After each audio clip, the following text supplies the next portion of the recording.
Bienvenue, everybody. My name is William Chandler. I'm the community manager for the MHCP program. And with me today are four incredible gentlemen here on the meta side of the house. Some of them you've actually met before. A couple are brand new to our forum. So, really quickly, guys, want to introduce yourselves? Yes, happy to. I'm Ryan Short. I'm a product manager on the GenAI creation tools here in Horizon. I'm Barrett, technical art director on Horizon as well, and Ryan Cameron, if you want to come in. Hi, Ryan Cameron, software engineer working in the GenAI creation realm as well. Nice to meet everybody. Hi, folks. My name is Igor. I'm a technical product manager working on the LLM NPCs. Now, we've got a lot to cover today and a very short amount of time to do it, but we're going to get everything out of the way really quickly for some housekeeping. First and foremost, if you have any questions at any given point in time during this presentation, please make sure to use the chat feature. We will record all of your questions and we will answer them towards the end during our Q&A section. By the way, all of this is under NDA. We will have more information coming out later today about some GenAI updates and region unlocks that we have very diligently been working on over the last couple weeks, if not months. And without further ado, I think, Ryan, care to take it away, my friend? Happy to. It's a pleasure to see you all, or at least be here with you all again. I think last time we spoke was maybe in April, and a few of you since then in some of like the mentorship um, programs and things like that. So far this year, just to do a little bit of recap, we've taken what were in a lot of ways some prototypes that we were working on last year and really brought them as tools here for all of you creators to take advantage of. And we've been super excited and thrilled to see just the awesome feedback that you've given us, just both in using our tools as well as sharing where they can grow and what they can do from there. We've seen awesome worlds being made, and so far, like just to cover some of the things we've built, we have 3D mesh gen, texture generation, we have skyboxes, sound effects, and ambient audio, as well as TypeScript. And today we're really excited to bring to you some two more really exciting features with environment generation as well as NPCs. Both of these features are kind of the launching point or a starting point into a large roadmap of development and investment we want to make into these two areas with the spaces and scenes that you're able to make as well as the characters that you bring. And so I always think, kind of a video or a picture is worth 1,000 words. And as a PM, I like to talk a lot, but I'm going to let a video play and we'll kind of show you a preview of some of the things that we've been able to build with these tools. And then I'll be handing it off to Ryan Cameron to speak to some of the more technical aspects of the feature. Right. And so this is a grassy meadow at sunset. What you're going to see here are scenes that we've built using this environment generation tool in combination with some of our mesh gen tools and skyboxes. And really, our hope here is to help creators get an environment off the ground as quickly as possible while still giving you creative control over what's produced. And we're super excited about just how much this can level up some of the work that we're doing in Horizon and give you more tools with how you can be effective. We're going to be also doing a live demo of what you're seeing here later today with Barrett, who's going to be kind of leading us through what it looks like to use these tools in practice. Last time we did a video. This time we're giving you some hands-on experience, which we are thrilled to be able to show you. And here you can see kind of a use of a combination of both like the skybox generation and an environment. What's really exciting is this was a single prompt that brought this whole sort of environment to life. And I won't spoil or steal the thunder from what some of the other presenters are going to bring. But yeah, we really hope that you enjoy this as much as we did. Ryan, I'm going to hand the mic off to you then, and you can go to the next slide just so we can have some visual to look at. And Ryan, why don't you kind of walk us through some of our technical approach and major things we considered while building it? Hi, everyone, and thank you, Ryan. Appreciate your partnership as always. So as I mentioned earlier, I'm Ryan Cameron. I'm a tech lead involved in bringing this work to life. And so I'm just going to give a little bit of an overview of what you're looking at here under the covers, and then my colleague Barrett will dig in a little bit more to show you, give you a demo of the workflow and speak more to the artist side. And so what are you looking at here? We're looking at some version of prompt-driven environment creation, right? So the idea that you can start with text and in a couple of minutes end up with an entire environment created for you that reflects that text. And one of the challenges that we've noticed, and as we've been working with and building, GenAI tools, is the level of control that you have to iterate and get specifically what you want out of a GenAI tool. So in keeping that in mind, that's one of our main principles that we're bearing in mind in developing this feature. After you've entered a text prompt and waited a couple of minutes and your environment materializes, after that's done, we give you access to a set of parameters that give you granular control over that generation to continue iterating and keep what you like. So imagine, I don't like the color of that grass or the number of trees that came out or number of buildings or even the shape of what was generated. But the idea was you like some other features of it. Maybe it got the biome right or the general look and feel. And so marrying text control with specific parameter control, we believe, is a way of blending both ease, 0 to 1, kind of, give me something quick that I can work with and start prototyping on top of, and marrying that with iteration and creator control. So what you're seeing here is reflective of an initial set of themes with more to come. We can drive with text, biome, color, terrain features, number of and type of buildings. The depth is finite, but reasonably large, and will be coming to grow. And my colleague Barrett will speak a little bit more to that. I also want to mention that the performance is something we kept in mind when generating these. So generally we've heard from you folks that performance is a challenge. It sort of always has been with game creation, and then the fundamental constraints of the platform that you're building for, especially if it's VR, do make it a bit challenging. And so we have here employed a number of techniques for the generated content that hopes to give it to you in a form that is reasonable for performance. And of course, exactly how you use your budget is up to you. But soon we'll have Barrett showing you here, giving an example of exactly what's going on. We will also have a range of tools with granularity here. So maybe entire environments at in one time, all the way to maybe something smaller, like maybe a building or a final, a finer detail in the scene. And our plan is over time to continue adding to the range of these things and really iterating based on your feedback. And so I'm excited to bring this to you guys in soon time. Hi, folks. So it's really nice to meet all of you. As I said, my name is Igor. I've been working with our team to enhance a lot of the capabilities that we're bringing to the NPCs, especially on an LLM front. And so let's just dive right into it. So as some of you might have noticed, we've just released the initial version of our non-conversational and non-embodied LLM NPCs out for all of you to play with. What this fundamentally means that you can now take the model, essentially take the gizmo, drop it into your world, and make it into it as whatever you want. You can define a character, it can be a god's voice, it can be a game announcer. Sky is the limit from that perspective. It is fully backed by the LLM, so you can define however you want it to be. Right now, it's purely reactionary, but we're soon also going to be releasing an update and a patch that will allow you to get the full context of what it replied. So then you can have AI open doors, give out quests, maintain player state, and all the things in between. Yeah, so as I mentioned, a lot of that is currently out. I really encourage you to attach these LLM to your UAVs. Our team has worked really tirelessly to give you folks some assets that you can play, directly into it. So if you go into like the public assets, you filter them by the NPCs. There's a variety of examples that you can just like literally drag and drop, and Barrett is going to demo one of them for you a little bit later today. So you can just drag it into the world and see exactly how it works and what it is capable of.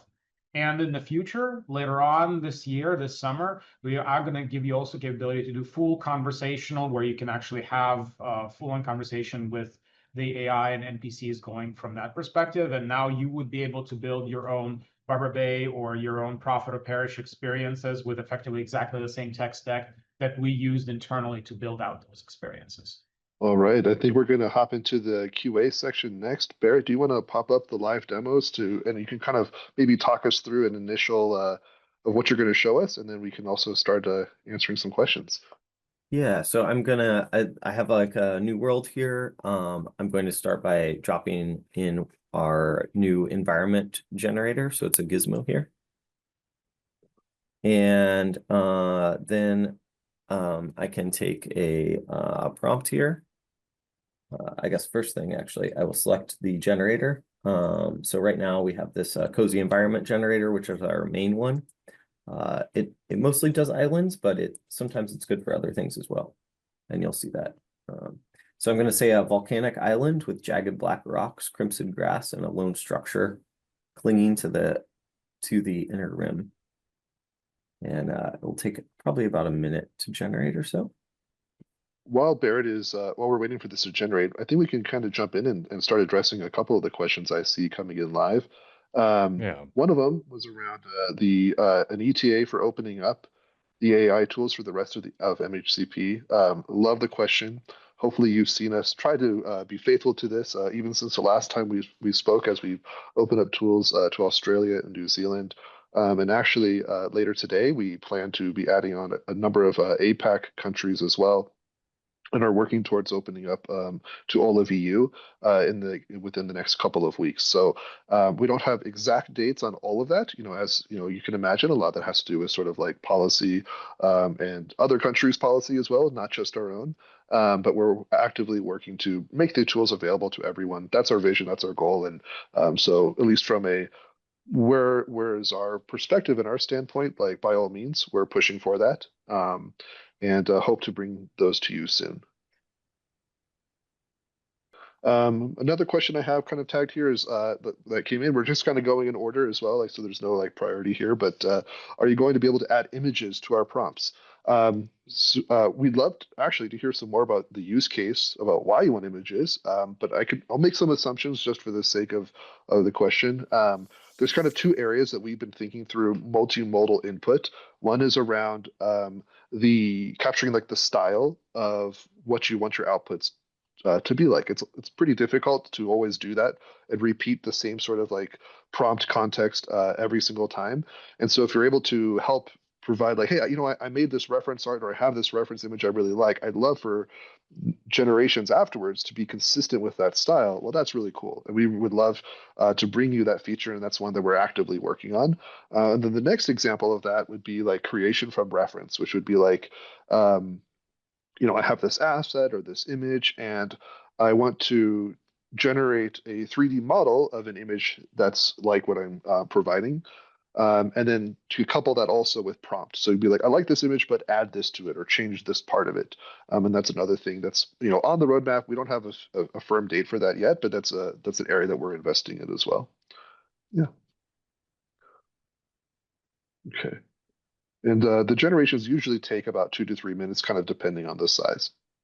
So let's take this one from Audio Guy. Are there any plans to extend the max number of characters, currently 500, in the prompt window for the GenAI mesh generation tool? It's a great question. Maybe we can pose one back to you, Audio Guy. Walk us through your use case. Like, what are you trying to do with a broader context window, and what would that unlock for you?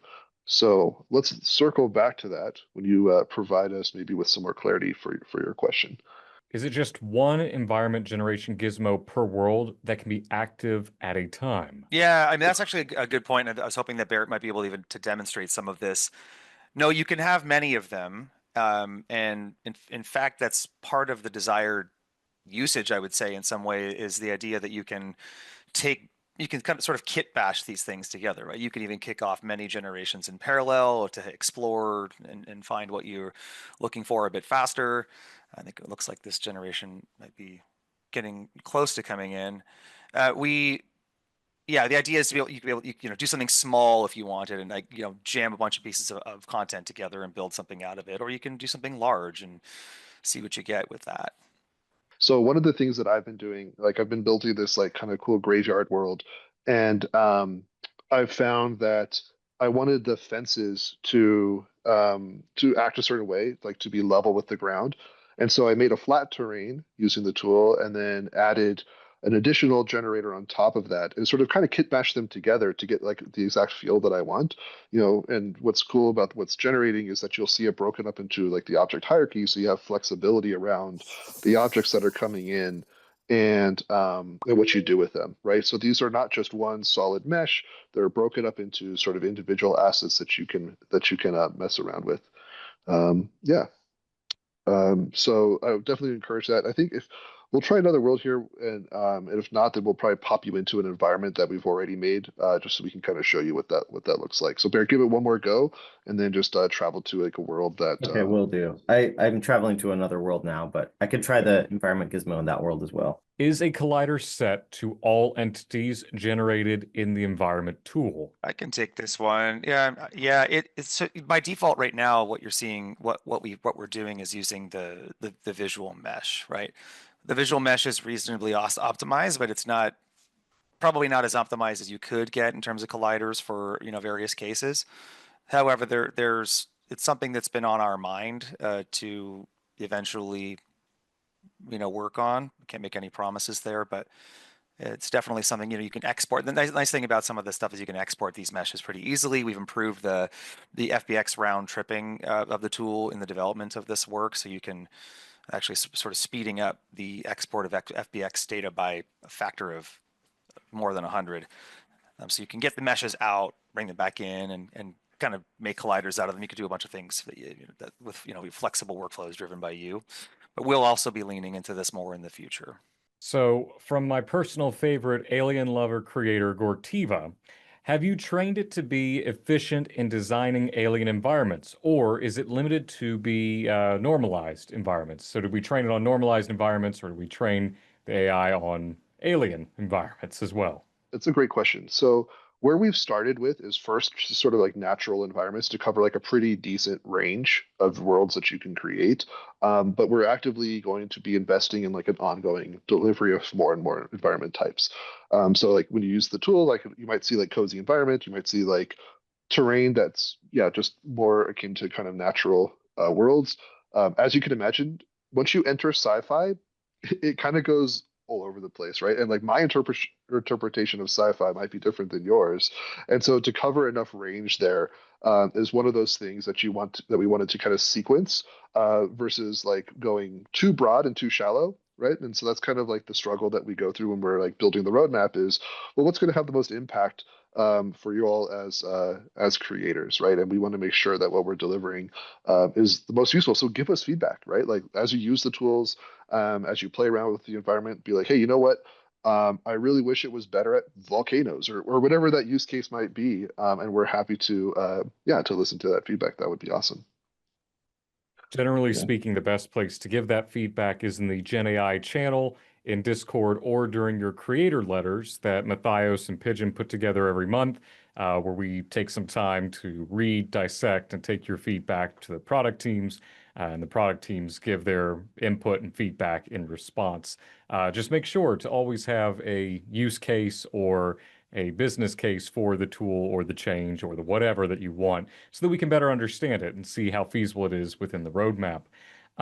From Utterly Otter, will we be able to have a voice to text from the AI so we can ensure our worlds are accessible to those who are deaf or hard of hearing? Accessibility, Ryan, one of your favorites. Yeah. Let's see. I would say at this point, it might take a little bit to get that feature stood up.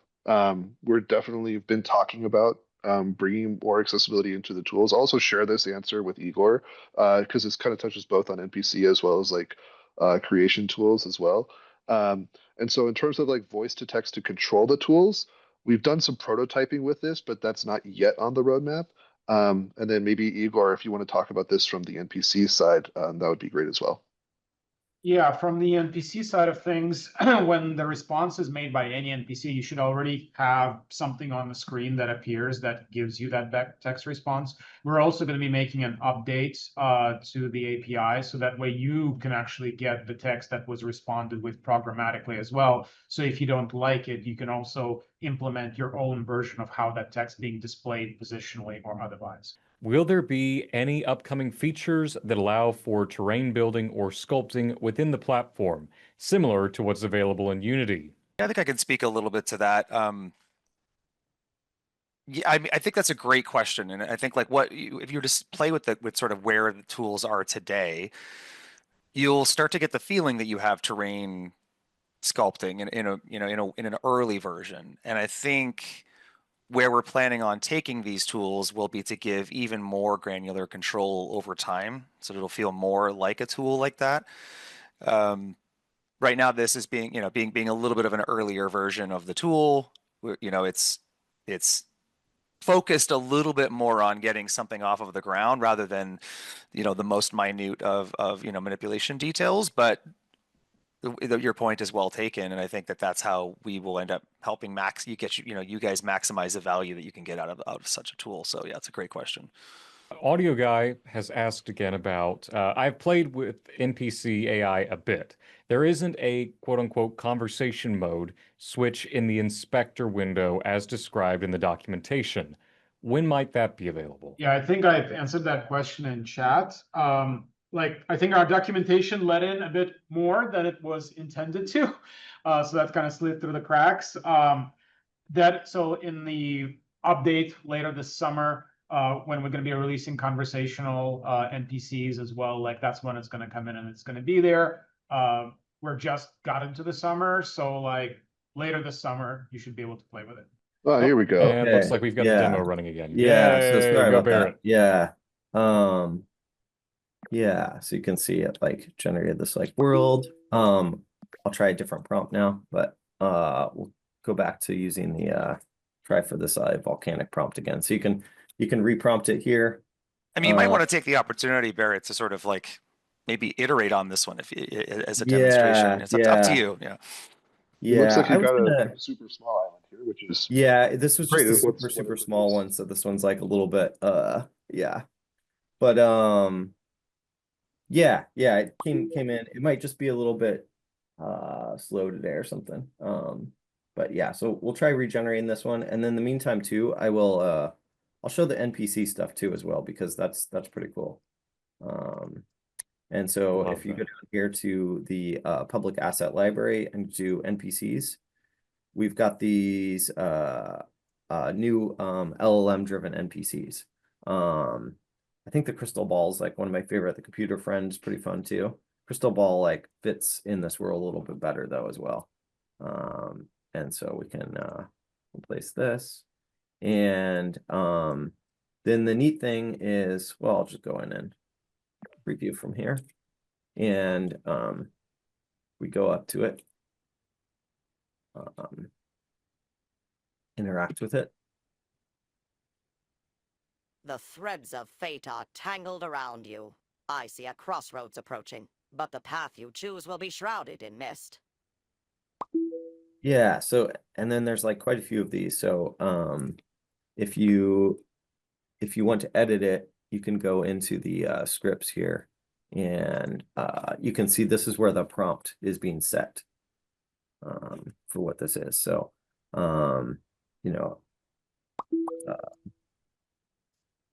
here you can see right down here, give me a prediction about my future. And so you can change this out and have it do other things as well. There's a few different ones of these. So like we could say,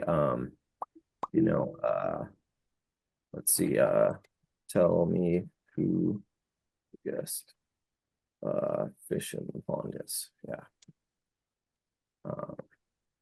Save this. And then let's see.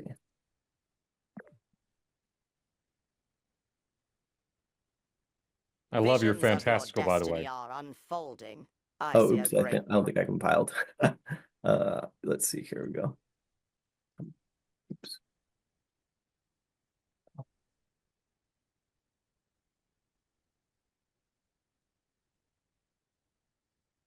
Yeah, and let's see if this terrain generator too is like still.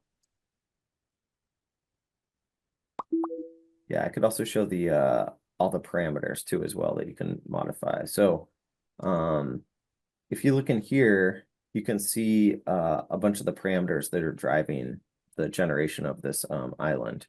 And so you've got like a bunch of color, like control over all these colors, the number of trees, the general environment size, and yeah, a bunch of that stuff. And you can see like the way it outputs it, it will output it as multiple objects here as well. So you can even do fun things like if you do want to, you know, kind of like reuse some of the terrain and stuff, you can duplicate it and move it around. You can duplicate it with the grass, without the grass, however you want to do it. Scale it, do whatever you want with it afterwards. And we've made some like pretty cool worlds with these kinds of things. You can also export question. all of these just as like normal assets as well, right? Like Yep. update Yeah. textures, change mesh, like you can do all of that too. Yeah. How much capacity is taken up on average?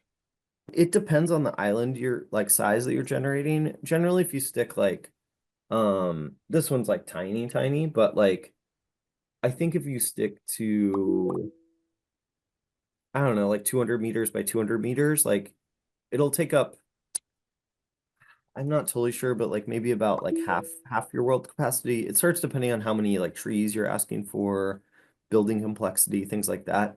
But we definitely worked like really hard to try and strike the right balance between optimizing the fidelity as well as like the performance while still giving you some like overhead to like add your own a bunch of your own unique meshes and kit bash on top of it and a bunch of your own gameplay. And Barrett, one of the Right. feedback that we had from our earlier chat was around how do we do the grass? Because the grass is looking really cool. You can jump in, you can walk through it. Like, I'd love to hear some of your insight into how Yeah, that so was. the way the grass is working is so it's like it's just a bunch of cards, just a bunch of simple cards that have a collision turned off. And yeah, then they're just kind of scattered on the terrain based on the LLM prompt as well as the color. And so you saw in the video and the examples like the grass can be multiple different colors as well as the trees and the leaves. Yeah, so that's how we're doing the grass. Very nice. Awesome. You can kind of see it a little bit here, like where the card kind of comes through the rock as a yeah, way to see the card pattern a little bit. Few questions from the audience. Do any of the meshes reuse textures, or is that all one texture / mesh? Yes, they do reuse textures. The grass you know uses all the same texture even regardless of the different colors. The leaves like currently like I'll use the same texture. We have multiple different textures for the ground depending on like what you ask for. And we have different textures for like the different ground pieces. Oh yeah, there we go. Cool. Sweet. Here's one that came in. And so then what was my prompt here? Desert crescent oasis with vibrant green grass around a lagoon and 2 relaxed structures for nearby travelers to rest. That's kind of a nice little fun one. Can we download the textures too, or is it just the mesh from our favorite pigeon? It's a good question. I think they are probably, the way that this is set up at the moment, they are probably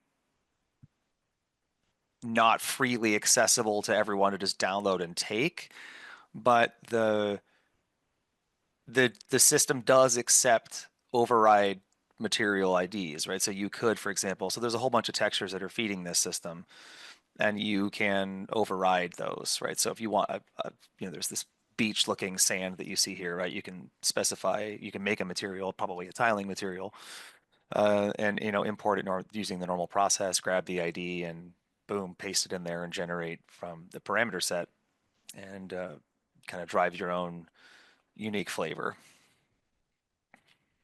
Barry, it would be great as we go to answer some more questions if you could show off the computer Oh, yeah, friend yep. for someone with spatial. Yeah, that's a good one to show. And Yeah, I'll show I want to show the buildings a little bit as well too. I mean, you could put the computer in one of these buildings. Yeah, that'd be great. When love is it. the environmental tool available?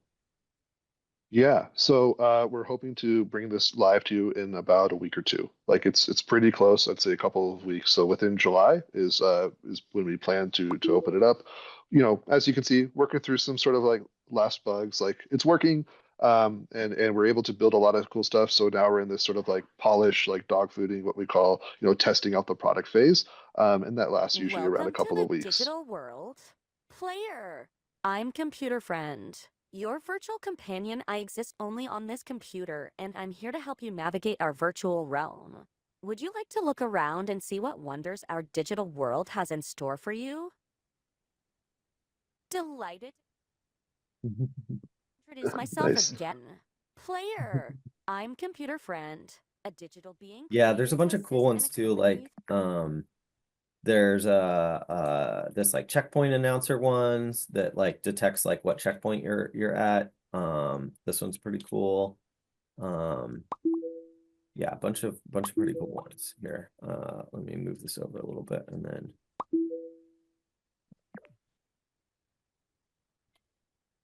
yeah, so it can detect like You've reached checkpoint 1. This is your first time visiting this checkpoint. Progress saved.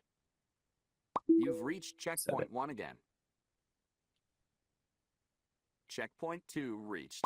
You've arrived here before. Progress is being saved nonetheless. oh, and I'm getting my new island in even There we go. live. Oh yeah, so this was yeah, so I asked for a ring island with three alpine cabins, some dry yellow grass, and a few trees with red leaves. And let's see, did it get it right? Yep, got it right. Way out the 3 cabins of the red leaves. Yeah. Yeah, so this can do interiors too as well here. There we go. And yeah, so you can fill them out with whatever stuff you want. We think this will like be a really nice complement to some of the mesh gen stuff that you guys already have, where you can create lots of cool, unique like props and everything with those to fill out your islands. I keep having fun making like alien invasion kind of worlds where there's like crazy stuff like coming down from the skies. We can also hear like go to the sky and make some like fun sky stuff. Let's see. And one thing too that I found is some of these other sky styles, they can work pretty well, but you probably want to put like Sky Dome in your prompt request. I find that like helps a little bit with the other models. And hopefully we can get like a cool Sky Dome here. Let's see, what other things do we have? We have the oh yeah, the object detector one is pretty cool. The LLM object detector, can plug this in, and this one is set up to detect the state of this object here. Let's see, use the buttons. Yeah, so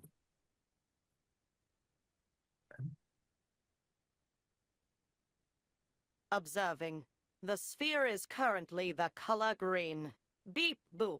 All systems normal. good job. Please tell me you programmed in the beep boop. That's fantastic. I love that. Observing. The sphere is currently the color blue. Beep boop. Data logged.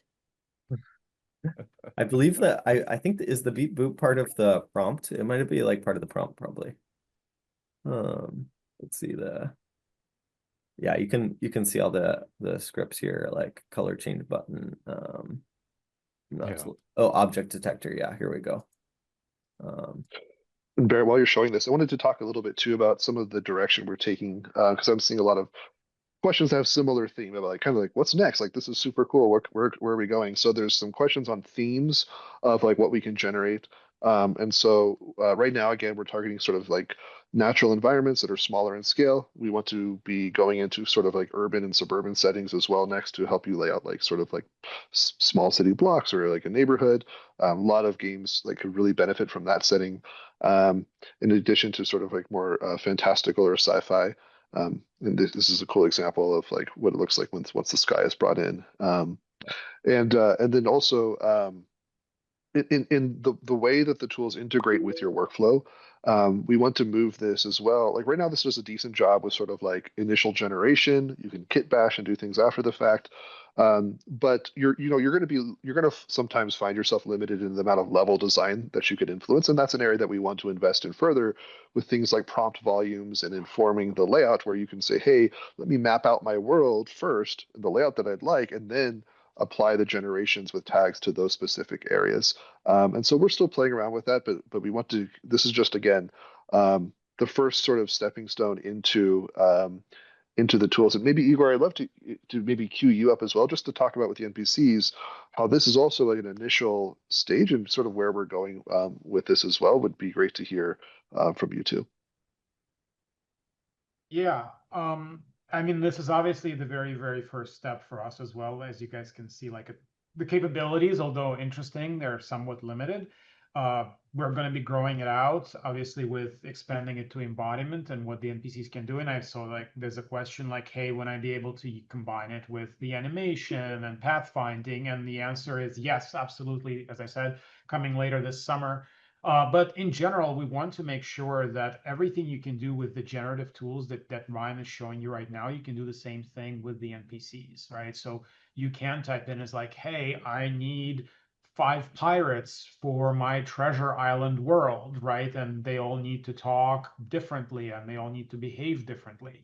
And the idea that all these tools will be able to produce you all these types of NPCs and characters and instrument them, make them look properly, give them proper backstories, pick good voices for them, so just really to A, help you with prototyping, and B, sped up your development process.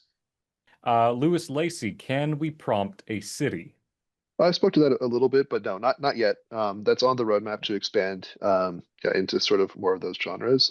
You can obviously use the buildings that are here, but I would probably say you're going to be limited a little bit for city prompts at this time. Is the AI NPC only available in the USA for now? If you're a developer, it's and you in US and in the UK, it's available, yes.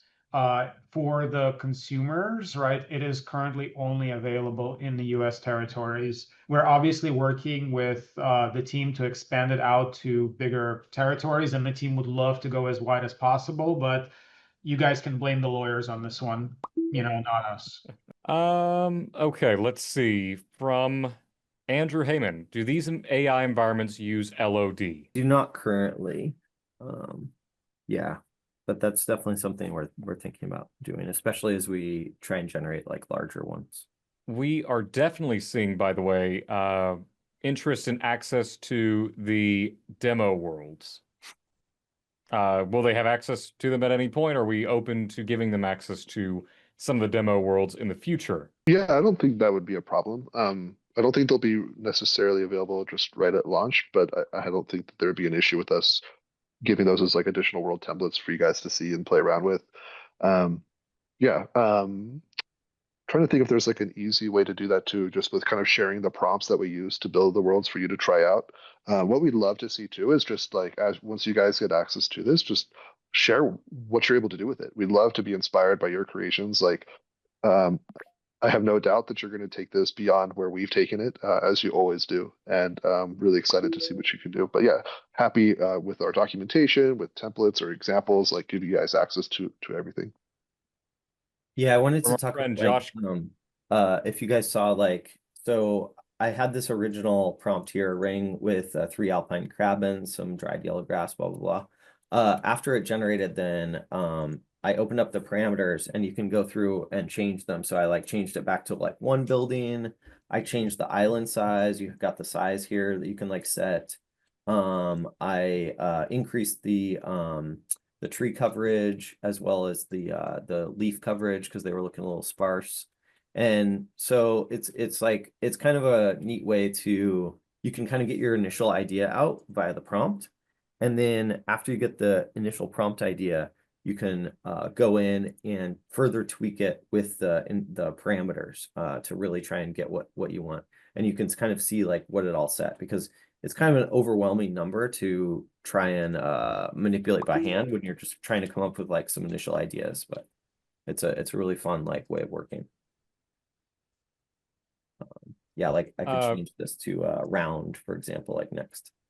And what's great about this too, Barrett, is that like when you save the gizmo to your library, you're able to generate from parameters and get the same results again. And so that way you don't have to worry about it just kind of hallucinating every time.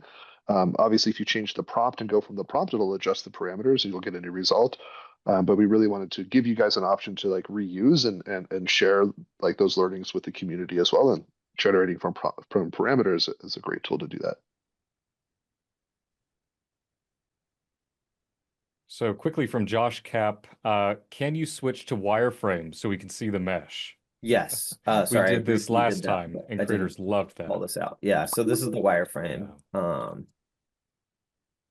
think I just duplicated this one, but yeah, this is the wireframe of the island. You'll also note that there's a water plane here.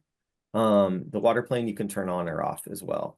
And you might be wondering why the water plane has some triangles in it. That's for the color variation in the wireframe. It's still like fairly light. I think it's like 40K or something. It's not a crazy amount, but if you like, you can toggle the water plane off as well. But that like gives this to have this ability to have this like nice like kind of like shore water kind of color variation here. And then again here you can see like you can duplicate this like terrain out and do what you like with it as well. It's regenerating here. I didn't save it, so it's gonna like regenerate like all this. Yeah, here's a round one. If you notice these like the splotchiness, that's just like from the lighting. It takes a sec to update sometimes, as you guys probably are aware. So I did like really dense trees here, so you can see like you can get some like fun like spooky vibes in here as well. We still got our cabin here and got some dramatic. The one really neat thing too is like it responds pretty well to we worked pretty hard to try and make sure that it responds pretty well to static lighting as well. So if you drop down the static light like gizmos here, we can like do some crazy let's try and make like a dramatic spooky green light maybe in the forest.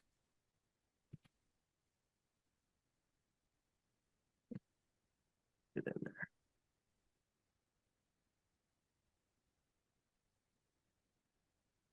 Oh, that's neat. Yeah, and again, there we go. Takes a little while to update the lighting sometimes. You could drop down another one.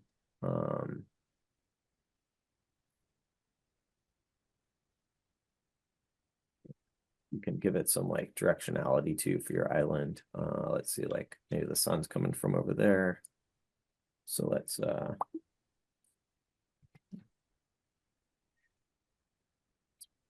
put some lighting over there.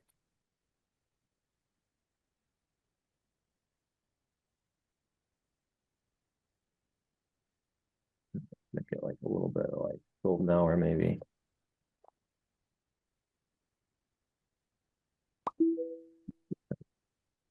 Tons.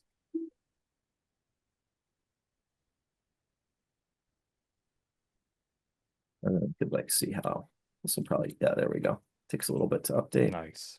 But you can see like, yeah, now I can get some like fun vibes, lights coming through the trees. We got our like weird eerie like green thing up there, our building. So, Will, we had a great question come in just in the chat around being able to generate just the trees and things like this. And that's one of the things that we want to do too, is right now you're seeing this generate like a whole environment together.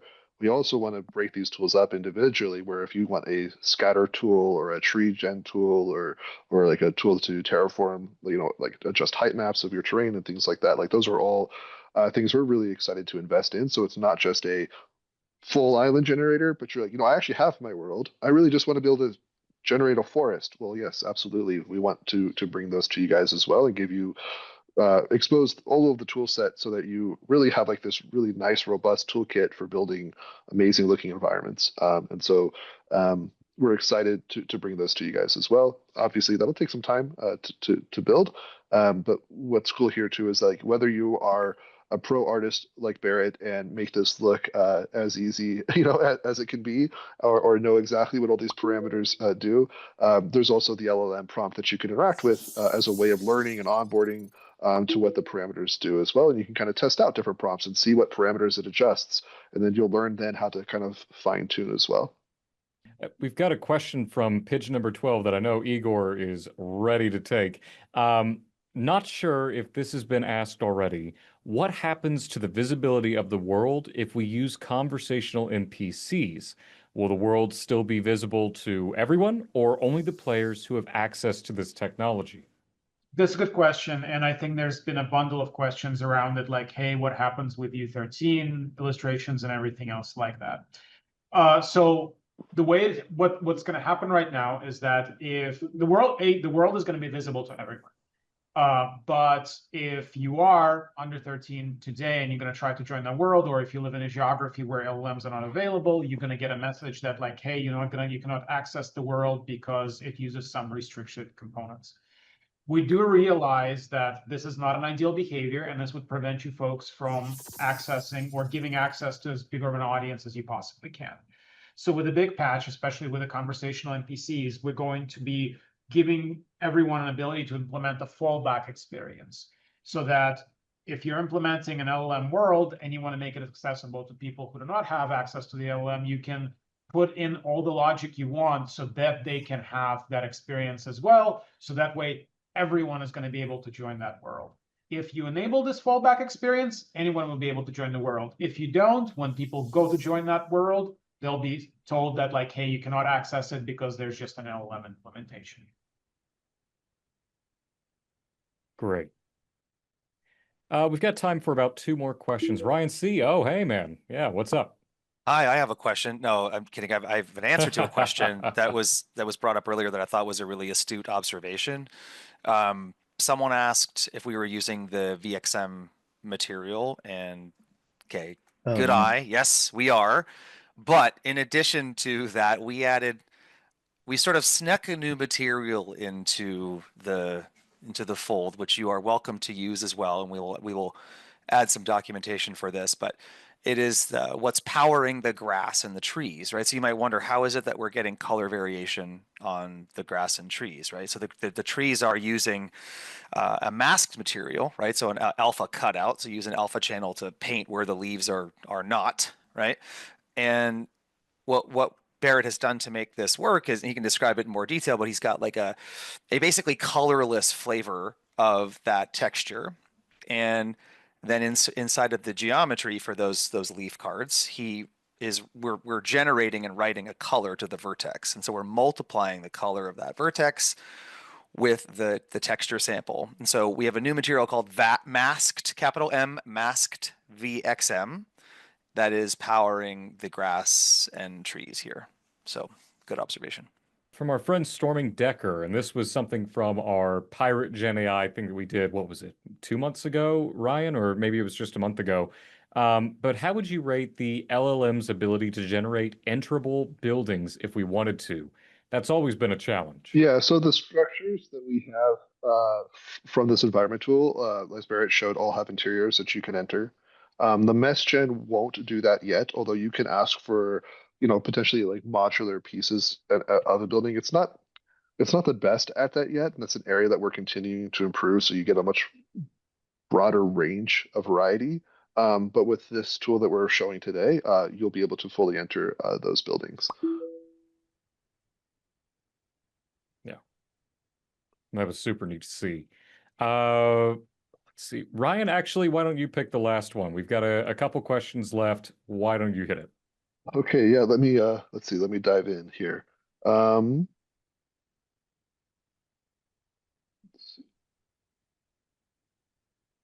Yeah, so there's a question about oh, this is an interesting one, like about animations.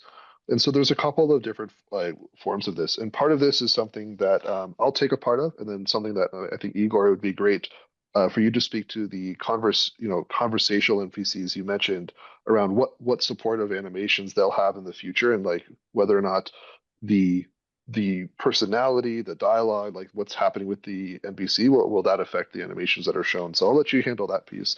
On the environment side, we want to be able to provide you guys with like animated sky domes, animated water, like a lot more tools to make the environment come to life. So know that like we're actively thinking about that. Um, what helps us the most in terms of like prioritizing this like on our roadmap, or even just you guys sharing some of your ideas of what you want to be able to make.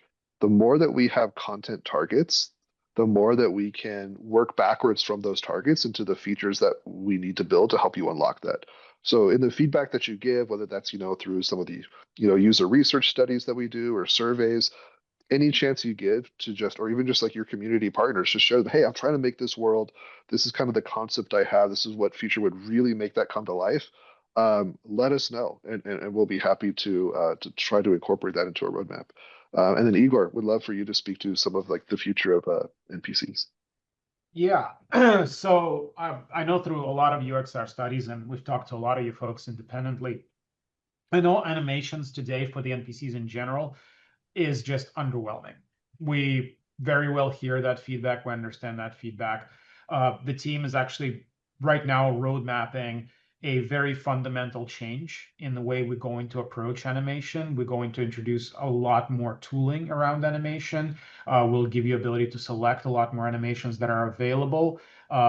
There's a lot of some other things that I think you guys will find incredibly cool that I cannot talk about yet, that are going to be coming in later. But one of the big things as well is if you're using conversational LLM NPC and the LLM NPC decides that it's sad or happy or whatever else have you, we have full linkage between the two. So then the facial expressions, the posing, all the animations that are going to be used with it are going to be reflective of the emotional state that the NPC is feeling at the same time. But again, a lot of stuff is coming specifically around animations that I think all you folks would really, really like. This is great. I know we're winding down now, so a few quick notes from us on the MHCP side of the house. If you all enjoyed this event, please be sure to let us know in the GenAI channel. And as you're playing around with these new tools, for example, when this environmental GenAI comes out or AI NPCs start rolling out to more regions, please give us your feedback. Please give us your notes. Like, hey, I want it to be able to generate better volcanoes. Okay, let us know about that. Give us a full breakdown of like, hey, here's the business study, here's the what it would enable me to do, etc. Like, show us why this is important to you and how this would be more impactful for the greater community. And we'll see where that could fit into the roadmap. And so we can aggregate that feedback back to Ryan and Igor and Barrett and Ryan, the other Ryan, all the Ryans, every Ryan at Meta, to enable us to better serve you all. Your feedback is, I harp on it all the time, but it's vital to us. And we do see everything you post in the Discord and the forums, you name it. My God, this is still the coolest thing. I came in late to a meeting one day where Barrett was showing this off. This is still my favorite skybox. So damn cool. This is a new one actually. It's a similar theme. Oh, yeah. Oh, well, yeah, every time. I Gone love it. nuclear. Doom and gloom. Well, thanks everybody. It's been a pleasure. I can't thank you enough for your feedback, and we cannot wait to see all the awesome worlds that you'll bring to life. All right. Well, thank you all so much. Thanks, Barrett, Igor, Ryan, C, have anything else you want to say before we sign off? Just thank you. The questions were so on point. Would just can't wait to see y'all throw your creativity at it. Well, until then, until next time, have a tremendous rest of your week, everybody, and we will see you all in the next one. Goodbye for now.